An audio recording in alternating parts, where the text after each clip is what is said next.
Future में ये कैसी दवाई बनने जा रही है जिसे खाने के लिए आप जानबूझकर बीमार पड़ने लग जाओगे। ऐसा क्या है भाई उसमें, और ये कौन से फोन्स आने वाले हैं जिसे बस चालू करने के लिए आपको हॉस्पिटल्स में जाना पड़ेगा है। लेकिन ऐसा क्यों भाई, ऐसा क्यों है इस वीडियो में पता चल जाएगा। तो इस वीडियो को एंड तक देखना, और अगर इस चैनल को सब्सक्राइब नहीं किया तो चैनल को सब्सक्राइब करके उस बगल वाले बेल आइकन को भी दबा देना। नंबर 10, इस लिस्ट में चार्जर का नाम देखकर आपको शॉक लगेगा ही, क्योंकि आप भी यही सोच रहे होंगे कि आखिर चार्जर और अब कितना इवॉल्व होंगे। पतले पिन से इवॉल्व होते हुए टाइप सी तक आ गए हैं, और टाइप सी से अब वो वायरलेस पर आ गए हैं। लेकिन फ्यूचर में चार्जर्स कैसे नजर आएंगे? फ्यूचर में चार्जर्स पूरी तरह इवॉल्व होकर केसेस में कन्वर्ट हो जाएंगे। जैसे केसेस में आप अपने ईयरपोड्स को देखते हैं, कुछ उसी तरह केसेस में हम चार्जर्स को भी देखेंगे, जहां आप अपने मोबाइल फोन को सिंपली ड्रॉप कर सकते हैं और उसके बाद वो खुद को चार्ज करने लगेगा। इसके लिए ना तो किसी वायर की जरूरत होगी और ना ही किसी सॉकेट की। हालांकि अब ये देखना बहुत इंटरेस्टिंग होगा कि पॉड्स चार्जेबल होंगे या फिर किसी भी तरह का इनोवेशन किया जा सकता है।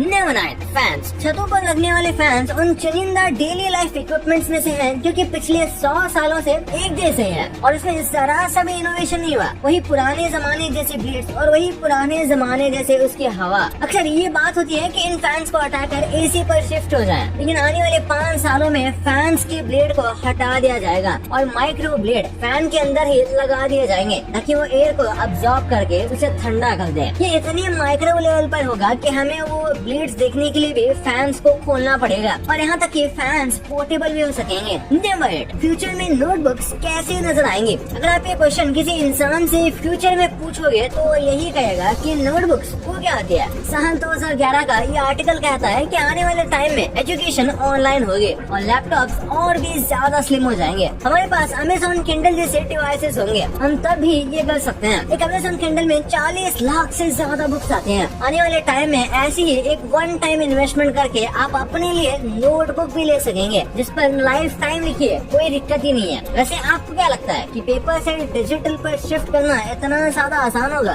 Number 7, beds. सबसे पहले तो आने वाले टाइम में बेड्स सीधे नहीं होंगे, यानी कि वो इस तरह से बनाए जाएंगे कि वो सोने वाले की शेप में खुद को कन्वर्ट कर सके, जिससे बहुत से लोगों के कमर दर्द जैसी प्रॉब्लम सॉल्व हो सकती है। इसके आने वाले टाइम पर बेड्स टेम्परेचर फ्रेंडली होंगे, यानी कि गर्मी का मौसम है तो आपका बेड एक वेंटिलेटेड बेड में कन्वर्ट हो जाएगा, और अगर सर्दी का मौसम है तो आपका बेड हीट को कंजर्व करेगा। ये वैसे तो बहुत मामूली चेंजेस हैं, लेकिन ये कितना इम्पैक्ट डाल सकते हैं इसे देख कर ही पता लगेगा। Number 6, electricity. हालांकि अभी वायरलेस इलेक्ट्रिसिटी तो बहुत दूर का सपना है, लेकिन आने वाले 5 सालों में हम इलेक्ट्रिसिटी के सोर्सेज को चेंज करने वाले हैं। आने वाले कुछ सालों में हो सकता है कि आपको कोई बिजली का बिल ना देना पड़े, आप दिल्ली से बाहर हो तब भी, क्योंकि जल्द ही पूरे इंडिया को सोलार पर कन्वर्ट किया जाएगा, यानी कि आपके छत पर आपके शहर में एक बड़े सेंटर के थ्रू इलेक्ट्रिसिटी को जनरेट किया जाएगा। ये बहुत रेवोल्यूशनरी है, लेकिन इस सोच से आप गर्मियों में ही सबसे ज्यादा इलेक्ट्रिसिटी जनरेट कर पाएंगे। हालांकि कई लोग इसके लिए अग्री भी नहीं है। तो आप बताइए, अगर आपके घर को बिजली घर में कन्वर्ट करना पड़ा और सोलर पैनल्स लगवाने पड़े तो क्या आप इस बात के लिए अग्री करेंगे? Number 5, calls. आज से 100 साल पहले हम सिर्फ फोन कॉल्स कर पाते थे। धीरे धीरे समय बदला और हम वायरलेस कॉल्स तक पहुंच गए, और अब हम बिना किसी समस्या के वीडियो कॉल्स कर सकते हैं। अगर इस एवोल्यूशन को देखा जाए तो पहले हम 1D में थे और इसके बाद हम 2D तक पहुँचे, लेकिन अगले 5 सालों में हम 3D कॉल्स तक पहुँचने वाले हैं। ये होलोग्राफिक कॉल्स होंगे, यानी कि आपने किसी को कॉल किया और आपको ये लगेगा कि वो आपके साथ ही मौजूद है। Number 4, television. इन्वेस्टोपीडिया की एक रिपोर्ट के अनुसार आने वाले टाइम में टीवी को COD टेक्नोलॉजी में कन्वर्ट किया जाएगा, यानी कि कंटेंट ऑन डिमांड। OTT के आने के बाद काफी हद तक ऐसा ही हो चुका है। इसमें सबसे बड़ा रेवोल्यूशन तब आएगा जब आप घर से ही पे करके कोई भी न्यूली रिलीज मूवी को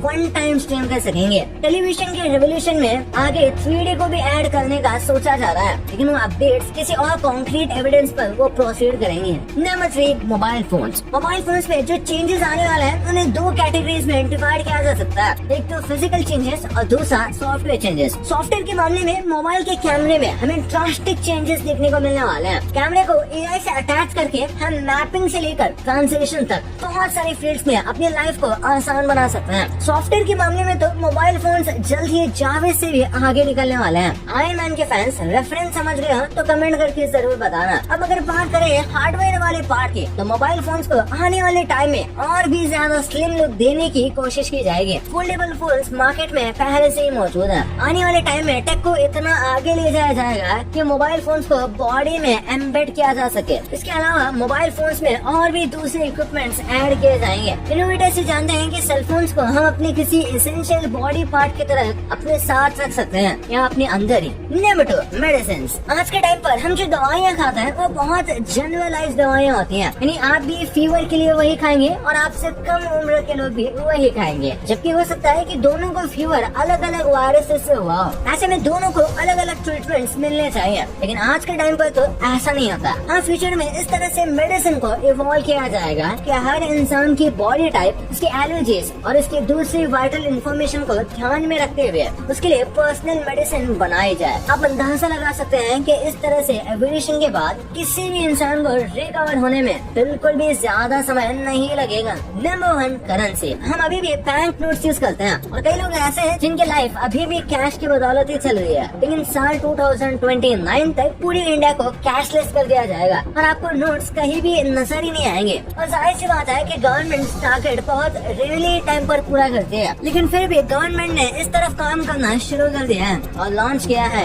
ई-रूपी, आपका RBI की तरफ से दिया गया वॉलेट। अब चैलेंज ये भी है कि इंडिया में बहुत सी लोकेशंस ऐसी हैं जहां इंटरनेट नहीं पहुंचा है, वहां पर पैसों का लेन देन किस तरह से किया जाएगा उसके लिए RBI काम कर रहा है और इस ई-रूपी का पूरा कॉन्सेप्ट ऑफलाइन होगा। गवर्नमेंट इस पर काम कर रही है और हमें सबसे ज्यादा एवोल्यूशन अपनी डेली लाइफ में करेंसी में ही देखने को मिलने वाला है। वैसे आपके लिए कुछ बोनस पॉइंट्स। तो बात करते हैं फ्यूचर क्लासरूम्स की। आने वाले टाइम में क्लासरूम्स बिल्कुल अलग होंगे। अब चॉकबोर्ड के बजाय टीचर्स वर्चुअल स्क्रीन पे 3D मॉडल्स और इंटरैक्टिव लेसन दिखाएंगे। स्टूडेंट्स अपने टैबलेट्स या एआई क्लासेस का यूज करके अपने लर्निंग को कस्टमाइज कर सकते हैं। एआई असिस्टेंट टीचर्स की हेल्प करेंगे, जैसे ग्रेडिंग और कॉम्प्लेक्स टॉपिक्स एक्सप्लेन करना आसान होगा। वर्चुअल क्लासरूम्स के थ्रू स्टूडेंट्स घर से भी अटेंड कर सकते हैं, जो डिस्टेंस को भी एलिमिनेट कर देगा। मेंटल हेल्थ में भी ज्यादा फोकस होगा। सेकंड पे है स्कूल सप्लाईज। फ्यूचर में स्कूल सप्लाईज भी काफी स्मार्ट और इको फ्रेंडली होंगे। अब नोटबुक्स और पेन्स की जगह स्टूडेंट्स डिजिटल टैबलेट्स यूज करेंगे जो रीयूजेबल स्क्रीन पे काम करेंगे। इससे पेपर वेस्ट भी कम होगा। स्मार्ट बैकपैक्स होंगे जो डिवाइसेस को चार्ज कर सकेंगे। टेक्स्ट बुक्स की बजाय इंटरैक्टिव ई बुक्स होंगे जो किसी भी डिवाइस पे एक्सेस हो सकेंगे। हाँ, लेकिन ये सब चीजें आने के लिए इंडिया में कई डेकेड्स तो लगेंगे ही भाई। ये तो